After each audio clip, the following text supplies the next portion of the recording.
Hello friends, welcome to Pimpadkar academy और मैं हूं हर्षा पिंपड़कर। तो आज के इस वीडियो लेक्चर में हम डिस्कस कर रहे हैं रेने डेकार्त जी को। जी हाँ, रेने डेकार्त जी यानी बुद्धिवादी दार्शनिक है। ये बुद्धिवादी दार्शनिक कहा जाता है इन्हें। और बुद्धिवादी दार्शनिक होने के बाद भी ये क्या है, आधुनिक दर्शन प्रणाली के पिता कहा जाता है। पिता यानी क्या होते हैं, जनक। जी हाँ, जो विधि को उत्पन्न करते हैं वही है, क्योंकि रेने डेकार्त ने सर्वप्रथम दर्शन के क्षेत्र में वैज्ञानिक प्रणाली को जन्म दिया है और इसीलिए इन्हें आधुनिक दर्शन के पिता कहा जाते हैं।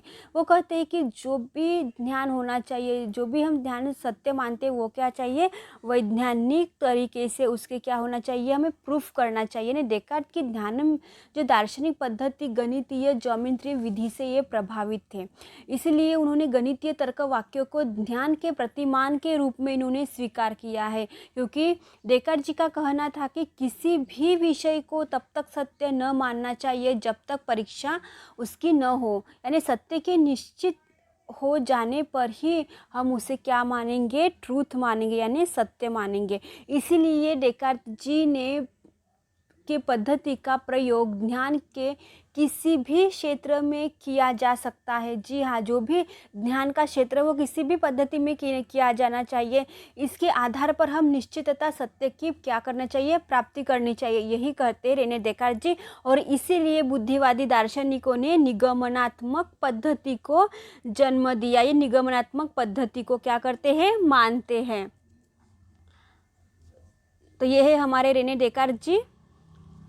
तो वो कहते हैं कि रेने डेकार्त जी की ध्यान मीमांसा पद्धति कैसी थी। तो रेने डेकार्त जी ने एपिस्टेमोलॉजी के दर्शन में महत्वपूर्ण इन्होंने हमें जानकारी दी है। तो यूजीसी नेट में हमेशा ही, यूजीसी नेट में क्या कोई भी क्वेश्चन जो भी पेपर है आज तक मैंने जो देखा है उसमें ध्यान मीमांसा को किसे कहते हैं, तो ध्यान मीमांसा को एपिस्टेमोलॉजी कहते हैं और एपिस्टेमोलॉजी को ध्यान मीमांसा कहते थे। एक क्वेश्चन यहाँ से बनता ही है। तो आधुनिक इन्हें क्या कहा जाता है, आधुनिक दर्शन के इन्हें क्या कहा जाता है, पिता कहा जाता है। और इन्हें बुद्धिवादी ध्यान मीमांसा को उन्होंने स्वीकार किया। जो क्या है, बुद्धिवादी दार्शनिक है। वो कहते हैं कि ध्यान मीमांसा को अगर स्वीकार करना है तो बुद्धिवादी दर्शन में 3 गुण होने आवश्यक है। वो क्या है, एक है अनिवार्यता यानी नेसेसरी होनी चाहिए, सेकंड है सार्वभौमिक यानी यूनिवर्सल होना चाहिए, और थर्ड है निश्चित यानी सर्टन ध्यान होना चाहिए।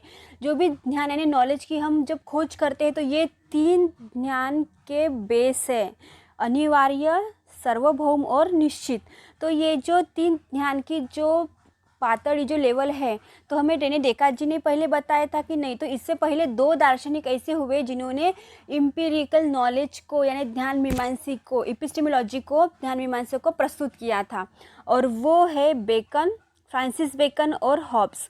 इन्होंने अनुभव केंद्रित इम्पीरिकल ध्यान मीमांसा को प्रस्तुत किया है। इन्हीं के बेस पर डेकार्त जी ने अपनी ध्यान मीमांसा की यहाँ पे खोज की है।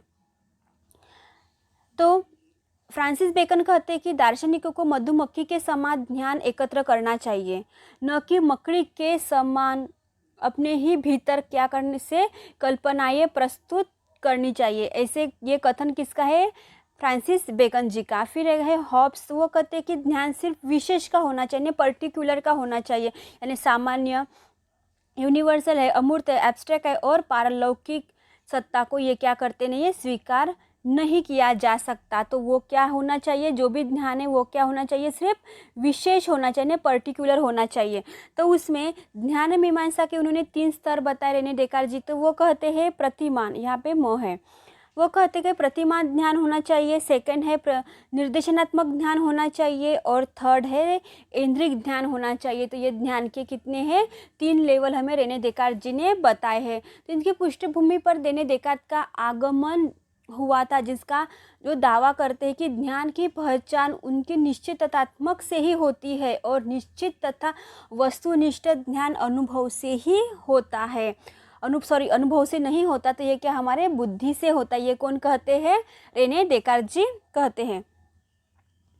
तो फर्स्ट है प्रतिमान, प्रतिमान ध्यान, जो आत्मा के साक्षात प्रत्यक्ष या प्रतिमान से प्राप्त होता है, जिसमें सामान्य प्रत्यक्ष इंद्रिया पर आधारित होती है। ये तो फर्स्ट तो इंद्रिय पर आधारित होती है। सेकंड है हमें स्वयं सिद्धियों का ध्यान प्राप्त होता है इससे। और थर्ड है अगर निर्देशनात्मक ध्यान की विधि होंगी, इसमें क्या होनी चाहिए, प्रतिमान ध्यान किससे पहचाने जाते हैं, इसमें इंद्रिया पर आधारित होनी चाहिए, इंद्रिय पर।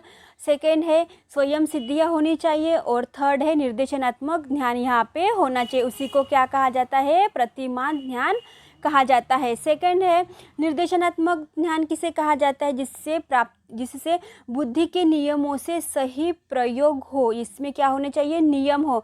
जैसे 3 + अगर 4 किया जाए तो ये क्या होने वाला है, 7 ही होने वाला है, 9 तो होने वाला है नहीं। जैसे कि 5 + अगर 2 कहे तो ये क्या होने वाले हैं, 7 होने वाले हैं। तो ये जो निश्चित ध्यान है जो गणितीय तर्क पर आधारित है, निर्देशनात्मक है, निगमन की पद्धति पर ये जो उन्होंने नियमों का पूर्णतः पालन किया है, वही क्या है, हमारा ध्यान है। वो क्या करते हैं, बुद्धि से निगमनात्मक नियमों का पूर्णतः इसे क्या होना चाहिए, पालन किया जाना चाहिए। उसी को हम क्या मानेंगे, निर्देशनात्मक ध्यान हम इन्हें मानेंगे। थर्ड है इंद्रिय ध्यान, सेंसेशनल नॉलेज, जिसकी प्राप्ति हमें इंद्रियों से होती है और यह ध्यान व्यावहारिक जीवन में तो उपयोगी है, किंतु इनकी निश्चितता हमेशा क्या होनी चाहिए, संदिग्ध रहती है। जी हाँ, जिसकी क्या होती है, इसकी निश्चितता हमेशा ही संदिग्ध होती है। इसी को क्योंकि हमारी इंद्रियां कई बार भ्रम और मति भ्रम का शिकार होती है। जी हाँ, जब हम किसी वस्तु को देखते हैं तो हमें क्या अगर अंधार है एक खोली में, तो हम उस पे रस्सी को हम क्या मान लेंगे, सांप यानी सर्प मान लेंगे, है कि नहीं। तो इसीलिए क्या, जो भी हमारी इंद्रियां है, कभी कभी हमें मति भ्रम भी तो होता है। तो इसीलिए देकार्त का जो भी आदर्श बुद्धिवादी है और बुद्धिवादी ध्यान मीमांसा को ये क्या करते हैं, एक आदर्श गणित के रूप में ये मान्यता देते हैं यहाँ पे।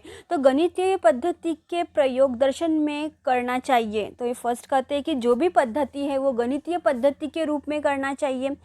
और गणित में जो ध्यान प्राप्त होता है वो क्या होना चाहिए, सर्टन होना चाहिए।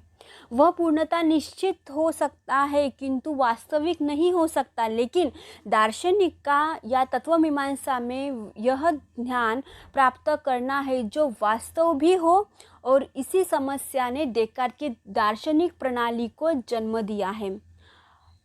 अर्थात अगर ये दार्शनिक प्रणाली को जन्म देते तो ये किस में आता है, तो संशय विधि यानी मेथड ऑफ डाउट में आता है। तो ये जो दार्शनिक पद्धति जो एपिस्टेमोलॉजी उन्होंने कही है तो वो किस में आता है, संशय विधि में आता है।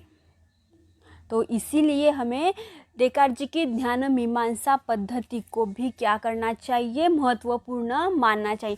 वो कहते हैं कि जो भी प्रतिमान है, जो भी प्रतिमान बुद्धि क्या है, स्वाभाविक प्रकाश, ये जो है रहस्यात्मक है, वह स्वतः सिद्ध सत्य है। इसके द्वारा प्राप्त सत्य असंदिग्ध होते हैं, उन पर किसी भी प्रकार का संदेह नहीं किया जाना चाहिए। किसमें, प्रतिमा ध्यान में, ये कहते हैं। तो आज के इस वीडियो लेक्चर में हमने डिस्कस किया फ्रेंड्स रेने डेकार्त जी की ध्यान मीमांसीय पद्धति एपिस्टेमोलॉजी। उन्होंने ध्यान के 3 स्तर बताए हैं। वो है अनिवार्य यानी नेसेसरी ध्यान होना चाहिए, सार्वभौमिक होना चाहिए, यूनिवर्सल होना चाहिए और निश्चित ध्यान होना चाहिए। तो रेने डेकार्त जिसके पहले भी जो दार्शनिक अनुभव केंद्रित